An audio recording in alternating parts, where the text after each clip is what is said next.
तो बच्चों आज की वीडियो में हम लोग डिस्कस करेंगे बेटा मैथमेटिक्स से कैसे डील करना है। मैथमेटिक्स जो हमारा सरदर्द बना हुआ है, जो मैथमेटिक्स को देख के बच्चा डर रहा है, तो इससे कैसे डील करना है और कैसे आपको मैथमेटिक्स की प्रिपरेशन करना है आने वाली बोर्ड एग्जाम के लिए। तो अभी आप बच्चों के लिए चैलेंज ये है बेटा कि ऑलमोस्ट 90% सिलेबस होते आ रहा है, कोचिंग क्लासेस में बोलो, ऑनलाइन मोड में बोलो।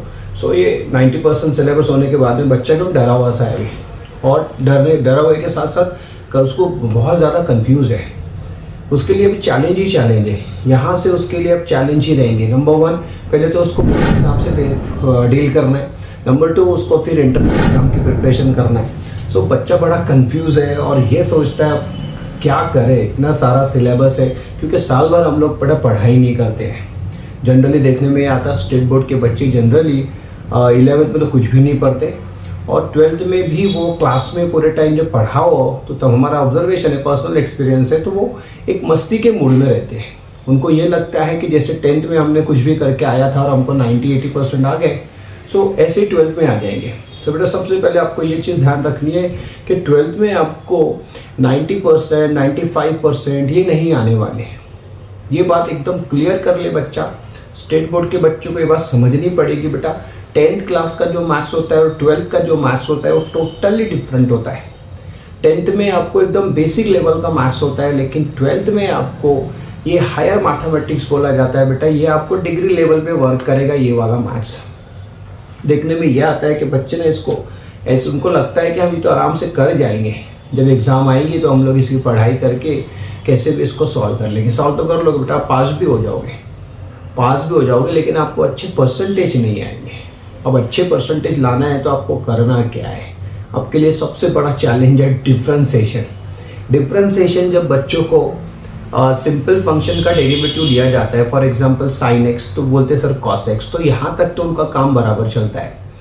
लेकिन उनकी सबसे मेजर प्रॉब्लम मैं बता रहा हूँ बेटा, आपको इसको नोट कर लेना और आज से ही इस पे काम करना चालू कर देना, तो आपको देखो बोर्ड एग्जाम में अच्छे मार्क्स आएंगे।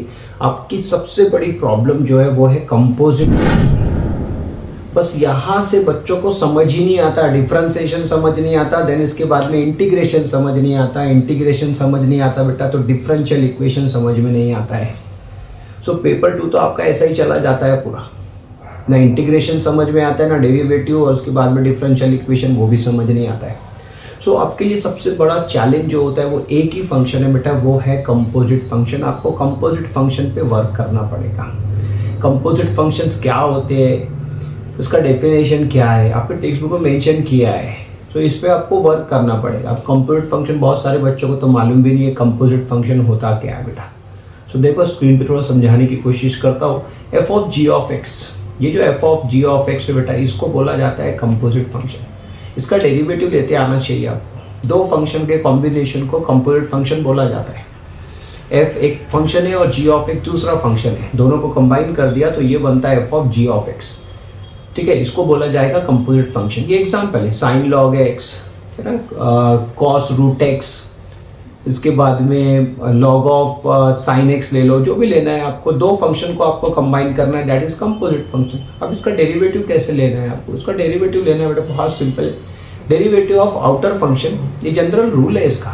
Derivative of outer function into derivative of inner function. इतनी छोटी सी बात है, आउटर फंक्शन का डेरिवेटिव लेना है आपको, देन इसके बाद में डेरिवेटिव ऑफ इनर फंक्शन लेना है। ओवर। इतनी छोटी सी रूल के लिए बच्चा अपना पूरा साल बर्बाद करता है बेटा, पूरा सेशन क्लास में बैठा रहता है, लेकिन ये रूल को फॉलो नहीं करता, इसको समझने की कोशिश नहीं करता। इसका एग्जांपल लेते हैं हम लोग, साइन लॉग एक्स। अब ये साइन लॉग एक्स में साइन जो है बेटा ये आउटर फंक्शन है, लॉग एक्स जो है आपका ये इनर फंक्शन है। सो रूल आपको क्या बोलता है? Derivative of outer function into derivative of inner function. So outer function मतलब साइन एक्स का डेरिवेटिव क्या होता है? साइन एक्स का डेरिवेटिव कॉस एक्स होता है, लेकिन ये कंपोजिट है तो इसको लिखा जाएगा कॉस लॉग एक्स।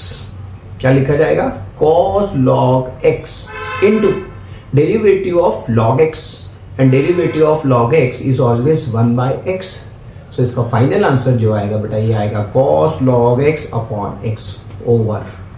जैसे साइन के साथ डील किया बेटा, रिमेनिंग जो फंक्शंस है सब के साथ आपको ऐसे ही करना है। बस रूल आपको ये याद रखना है, derivative of outer function into derivative of inner function. इतना आपने अच्छे से कर लिया ना बेटा, मैं आपको गारंटी दे रहा हूँ कोई मैथ वैथ कुछ डिफिकल्ट नहीं है।